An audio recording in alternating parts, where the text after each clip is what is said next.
Magandang umaga po, teacher. Again, magandang umaga mga bata. Magandang umaga po, teacher. Kumusta naman kayo ngayong araw? Okay lang, Kumusta ka teacher. naman ngayon, Lloyd? Okay lang po, teacher. So, ako'y natutuwa at okay lang kayo. So, inaanyayahan ko ang lahat na magsitayo para sa ating panalangin. Para sa lahat ng mga Katoliko, gawin lamang ang tanda ng Diyos.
ang mga taong bumubuo sa paaralan at ang nalilang tungkulin. Pangalawa naman, Lloyd. Nakagagawa ng malikhaing paraan ng pagpapahalaga sa mga taong nasa paaralan. Makibasa sa lahat. At na ipapakita Ang ang paggalang at pasasalamat sa mga taong bumubuo sa paaralan. Ngayon, upang makamit natin ang mga layunin ito, gusto ko sundin niyo ang mga ating alituntunin. Maliwanag na ba? Opo, teacher!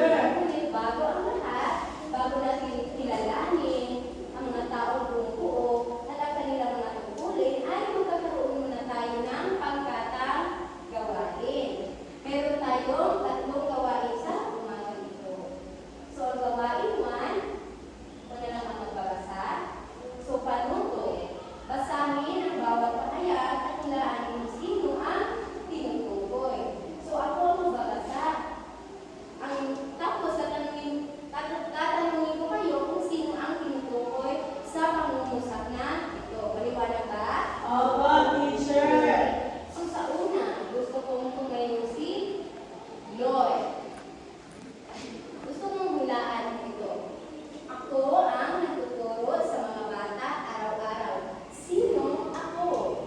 teacher. Magaling! Bigyan natin si Lloyd ng tatlong bagsak. Ay ka ng tubo. Sa pangalawa naman, Charlie. Ako ang namumuno sa buong paaralan. Sino ako? Principal teacher! Magaling. Bigyan natin si Charlie ng tatlong bagsak. Pangatlo naman, pakibasa, Lloyd. Ako ang Kali ka bang tumayo? nag-aalaga sa mga halaman at paligid ng paaralan. Sino kaya ito, Charlie? Ano, teacher? Yung mga hardinero, teacher. Tama. Bigyan ko yung mga sarili ng tatlong bagsak. Pang-apat, ako ang nalilinis ng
dadako tayo dito. Sino kaya ito, Loy? Sino kaya ito? Janitor Mari teacher. ba tumayo? Janitor teacher. Or ano kaya ang ginagawa ni Janitor? Siya rin Mabak ng floor teacher. Kagaya ng jardinero na nakaalaga ng mga halaman, ang janitor o tagalinis ay nagpapanatili ng kalinisan sa buong paaralan. Upang maging maganda at ligtas ang paligid. Gusto niyo ba magkasakit? Hindi po, teacher. Kaya kailangan natin pasalamatan ang ating mga janitor o tagalinis na nililinis ang ating paaralan upang hindi tayo madatuan ng mga sakit. Maliwanag ba? Opo, teacher. Pag-uwi naman ay guwardiya. Ang guwardiya ang siyang nagbabantay sa kaligtasan ng mga estudyante at buong paaralan. Ngayon, nakikita niyo ba na ang ginagawa ng guwardiya ay pagpapasok kayo sa paaralan ay sinecheck ang inyong mga bag? Opo, teacher. Ang dahilan kung bakit sinecheck ang mga bag ng estudyante ay upang maiwasan ang pagdala ng mga matutulis na bagay sa loob. Dahil tutunin ng isang guwardiya na panatilihin ang kaligtasan ng bawat estudyante at ng buong paaralan. Kaya kailangan tayong sumunod sa mga batas na ipinapatupad ng guwardiya. Di ba bago tayo makapasok ay meron nakalagay na yung ID yung entry? Opo, teacher. Tama, dahil kapag hindi ka estudyante sa pamantasan ito, hindi ka maaaring Pumasok. at isa yan sa mga paraan upang mapanatili ang kaligtasan ng bawat isa. Kayo maliwanag ba? Opo, teacher. Kilala niyo na ba kung sino ang mga taong bumubuo sa paaralan? Opo, teacher. Ngayon kung kilala niyo, maaari pang sabihin ang mga taong bumubuo sa paaralan, siya rin Ang mga tao bumubuo sa paaralan, teacher, ay guro, tindera sa kantina, hardinero, tagalinis, at guwardiya. tama. Ngayon, lahat sila ay may mga tungkulin na ginagampanan sa ating paaralan. Kaya lahat sila ay ating igalang at pahalagahan. Kailangan natin ipakita sa kanila na tayo ay sumusunod sa kanila upang mas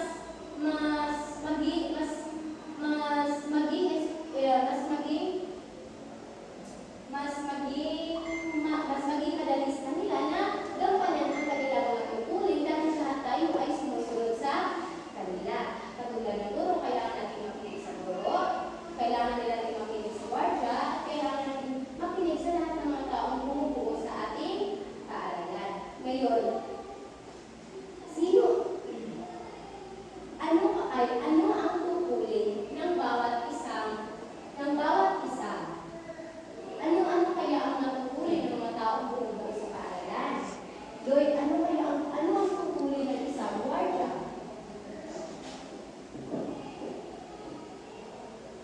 Siya ang nagpapantay sa kaligtasan ng mga estudyante at ng buong paaralan. Tama. So lahat sila ay may iba't ibang tungkulin. Ngayon, Shani, bakit mahalaga na may iba't ibang tao na natutulungan sa loob ng paaralan? Bakit kaya mahalaga